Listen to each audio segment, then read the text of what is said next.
Dear students, welcome to the speech assembly.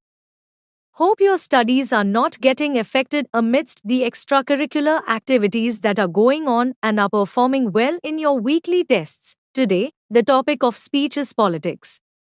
Why politics? Because it is always a hot topic irrespective of which country you belong to.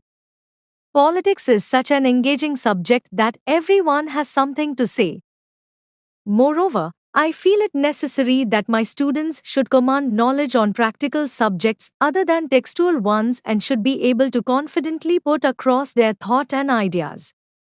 So, through my speech, I hope you all will be able to learn something. If I were to define politics, I will define it as a social process with the help of which collective power is formed, organized, disseminated, and used in various social structures.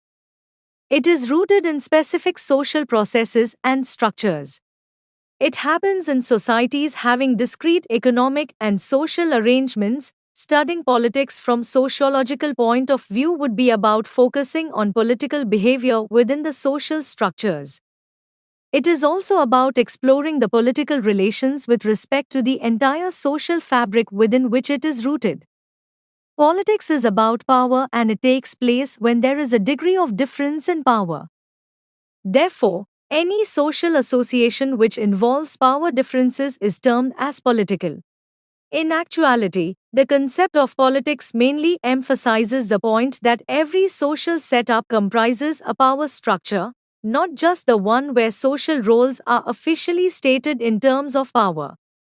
As we all know that every facet of social life includes power structures and thus politics cannot be taken as including simply what political leaders do.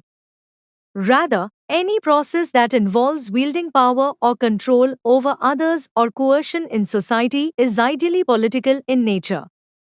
In words, politics is not just limited to what politicians do, but goes far beyond that. Politics can also be defined as a mind game where the dominant section of a society tries to hold sway over the weaker sections of society or those who are marginalized. As we often hear people saying that they are playing political games. Playing politics or political games would imply being manipulative, naive, and resorting to mean tactics in order to realize one's goal. More often, it carries negative connotations with itself and implies the selfish interests of the individuals without considering the common good of all. Politics is good as long as it serves the common good of all. If not, then at least it does not harm the interests of others.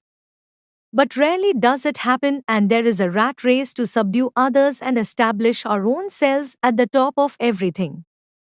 Instead of learning politics, I strongly feel that people should learn moral values and the dignity to conduct himself/herself in life. Only then the world can become truly a peaceful heaven for all. Regardless of which field you are in, it is important to value human relationships and rise above all petty interests to nurture mankind. Thank you.